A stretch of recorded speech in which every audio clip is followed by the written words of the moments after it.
Hi friends, welcome to our channel. இன்னைக்கு நாம பார்க்க போறது சூப்பரான ஒரு பிரேக்ஃபாஸ்ட் ரெசிபி தான். வாங்க வீடியோக்குள்ள போலாம். நான் ஒரு அகலமான பாத்திரம் எடுத்துர்க்கேன். அகலமான பாத்திரத்துல கல் உப்பு போட்டுருக்கேன். கல் உப்புல கொஞ்சமா தண்ணி ஊத்திக்கலாம். உப்பு கரையிறதுக்கு.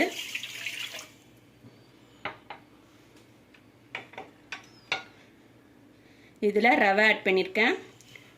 ரவை வந்து வறுத்தது வறுக்காதது எதா இருந்தாலும் பரவாயில்ல.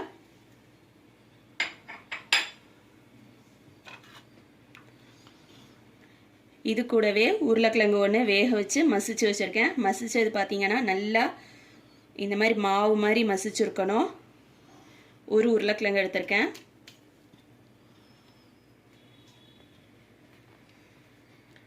மிளகாத்தூள் மஞ்சள் தூள் 2 எடுத்திருக்கேன்.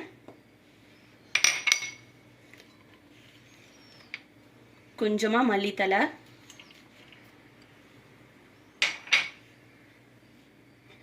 கொஞ்சம் எண்ணெய். அளவுகள் எல்லாமே டிஸ்கிரிப்ஷன் பாக்ஸில் கொடுக்குறேன், செக் பண்ணிக்கோங்க. ஃபஸ்ட்டு இதை நல்லா மிக்ஸ் பண்ணிக்கலாம். கொஞ்சமாக ஜீரகப்பொடி ஆட் பண்ணியிருக்கிறேன்.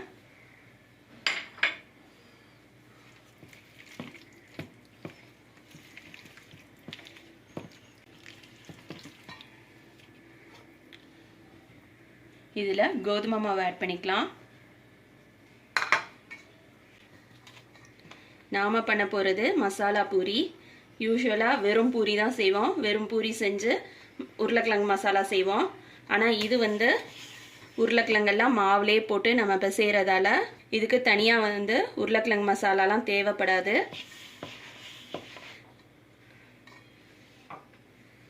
கொஞ்சமாக தான் தண்ணி ஊற்றி இப்போ செய்யணும்.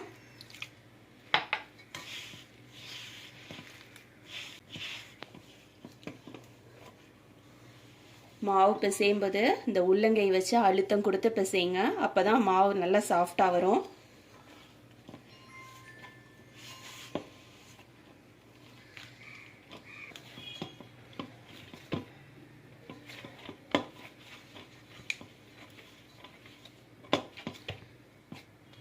மாவு பார்த்தீங்கன்னா இந்த அளவுக்கு கெட்டியாக இருக்கணும். இப்போ இதில் மேலே கொஞ்சம் எண்ணெய் ஊற்றிக்கலாம்.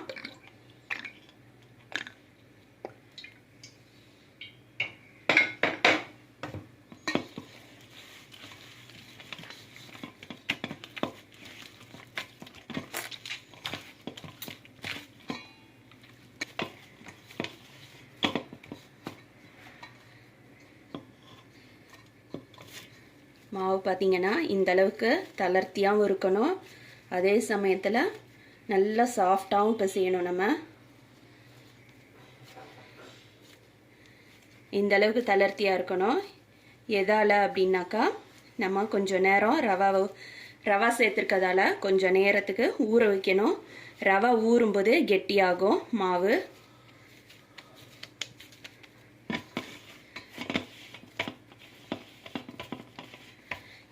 இது அப்படியே ஒரு 15 நிமிஷம் ஒரு மூடி போட்டு ஊற வச்சிடலாம்.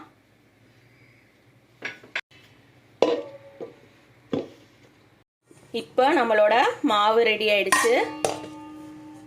15 நிமிஷத்துக்கு அப்புறம் பாருங்க, இந்த அளவுக்கு நல்லா சாஃப்டாக இருக்கும். அதே நேரத்தில் ஃப்ளெக்சிபிளாகவும் இருக்கும்.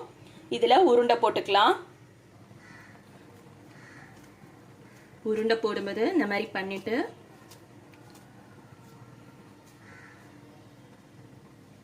உருண்டை போட்டுக்கோங்க. உங்களுக்கு என்ன சைஸ் வேணுமோ அதுக்கு தகுந்த மாதிரி உருண்டை போட்டுக்கோங்க. இதே மாதிரி நான் எல்லாம் போட்டுட்டு காட்டுறேன். பூரிக்கு மாவு உருண்டை போட்டாச்சு. இந்த அளவுக்கு திக்கா, இந்த அளவுக்கு மாவு பதமா இருக்கணும். இப்போ இதை வந்து வெறும் கோதுமை மாவுல தொட்டுட்டு நம்ம தேய்க்க ஆரம்பிக்கலாம்.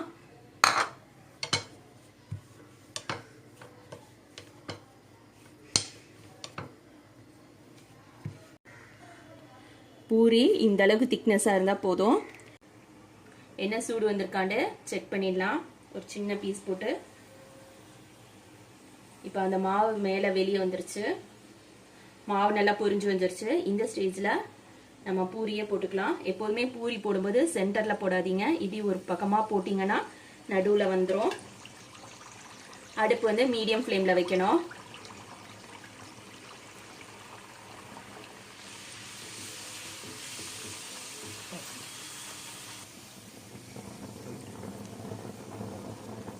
இப்போ நம்மளோட பூரி எடுத்துக்கலாம்.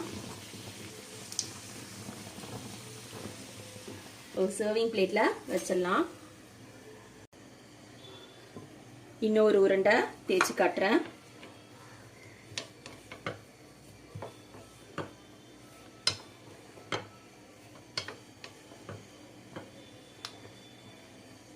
இப்போ இதை எண்ணெயில போட்டுடலாம்.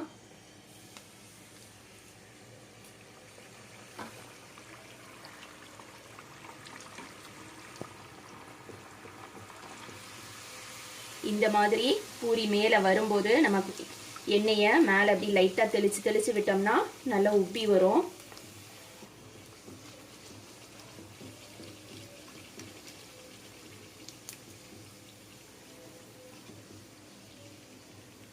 இப்போ நம்மளோட பூரி எடுத்துக்கலாம். இப்போ நம்மளோட பூரியை நான் வந்து உடைச்சு காட்டுறேன் பாருங்க, எந்த அளவுக்கு சாஃப்டா இருக்குன்னு சொல்லிட்டு.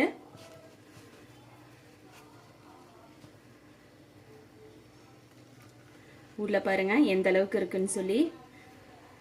நம்ம ரவா யூஸ் பண்ணியிருக்கதால கொஞ்சம் கிறிஸ்பியா இருக்கும். உருளைக்கிழங்கு யூஸ் பண்ணியிருக்கதால நல்லா சாஃப்டா இருக்கும்.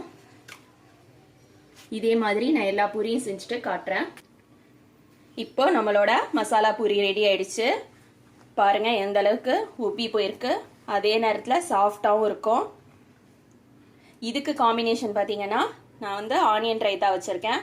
ஆனியன் ரைத்தா வந்து எப்படி செய்யறதுன்னா, வெங்காயம், கேரட்டு, பச்சை மிளகாய், மல்லித்தலை, தயிர், உப்பு, எலுமிச்சம்பழ சாறு, இது மட்டும்தான். கேரட் துருவிக்கணும், வெங்காயம் கட் பண்ணி போட்டுட்டு எல்லாத்தையும் ஒன்றா மிக்ஸ் பண்ணினீங்கன்னா உங்களுக்கு ஆனியன் ரைத்தா ரெடி ஆகிடும்.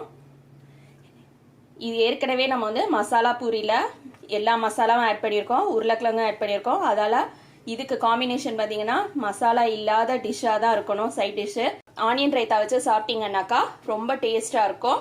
இதே மாதிரி நீங்களும் உங்கள் வீட்டில் செஞ்சு பாருங்கள். தேங்க்ஸ் ஃபார் வாட்சிங்.